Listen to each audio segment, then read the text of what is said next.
Short course meter season is here. Between the first day of the first stop of the Swimming World Cup and an NCAA Dual meet held in short course meters, there was a ton of fast swimming and some absolute insanity. In particular, this was a very good day for all of you 100 IM fans out there. Things got started over in Shanghai in the prelims of the World Cup, where Kate Douglas blasted a 57.72 in the 100 IM to tie the American record held by Beta Nelson. The men's prelims of the 100 IM were about what you would expect, with IM superstar Leon Marchand taking the top spot. I only really mention it because I just wanted to mention that Marchand was wearing a Caleb Dressel cap when he did it. Caleb Dressel is notably the world record holder in this event with a stupid 49.28. In the finals of the women's 100 IM, Kate Douglas was coming off of a win in the 200 breaststroke not that long ago, an event that she won by 4 seconds. And in this final, we got to see why this event is just so dynamic and exciting, because at the first 25, Douglas had the slimmest of leads, but then at the 50, she was back in 5th. Douglas had the fastest breaststroke leg out of anyone, but Yu Yi-ting had the second fastest leg and held a slight lead over Douglas at the turn. Over the final 25 meters, Douglas had the faster finishing speed, touching first in a 56.99 to take the American record for herself and become the first American woman under 57 seconds. Right after that, the men's version of this race was equally exciting. Marchand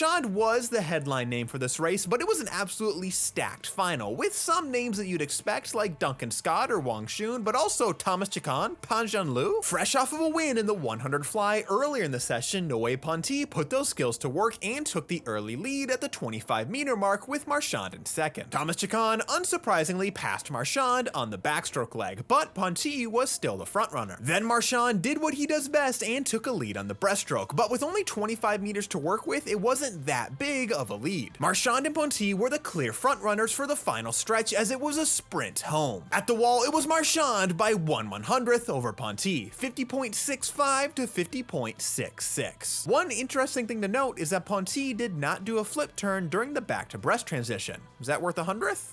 Probably. But this isn't where our story ends, because as I alluded to earlier, we had another short course meters meet that had another stellar 100 IM. The Florida versus Virginia dual meet was held in short course meters as opposed to the traditional NCAA short course yards format. Heading into the meet, most eyes were on Gretchen Walsh, because she's been capable of going super fast in season, and this appears to be her first official short course meters meet, so who knew what she was capable of doing? In the first event of the meet, Walsh would set a new American record in the 50 back, leading off the 200 medley relay. That relay would then go on to smash the US Open record. But wait, there's more. In the 100 back, it was another American record for Walsh, as she blasted a 54.89 to break Olivia Smoliga's record of 55.04 and become tied for the second fastest performance ever, only trailing Kaylee McEwen's very recent world record in the event. Oh, what's that? Record number 3? Sure, why not? Because Walsh went a 23.10 in the 50 free to slice 0.34 off of the American record in the event, blowing it away. And what do we have here? A time trial for the 100 IM? Sure, let's see what happens. Maybe Gretchen Walsh can break that newly set American record in the event. Or she could set a new world record. With a 55.98, Walsh smashed the world record formerly held by Katinka Hosu with a 56.51 by over half of a second. Unfortunately, this meet was not set up to record splits at each 25 the way the World Cup was, but we can still compare the splits from this swim to Hosu's former world record by 50. It's only really a problem the 100 IM in particular anyways. It's perhaps unsurprising that Walsh was very quick on the first 50 given how fast she is in both butterfly and backstroke, but I was certainly surprised by just how far ahead of world record pace she really was. A full 9/10 at the 50, that's crazy. Of course, Hosu did come back faster, but nowhere near fast enough to eclipse almost a full second, which is how we get such a big drop in the world record. And comparing Walsh to her teammate and now the former American record holder in this event, Kate Douglas, it's somehow an even crazier difference. Walsh smokes Douglas to the 50, 25.07 to 26.96, and then Douglas is way faster over the second 50 than Walsh.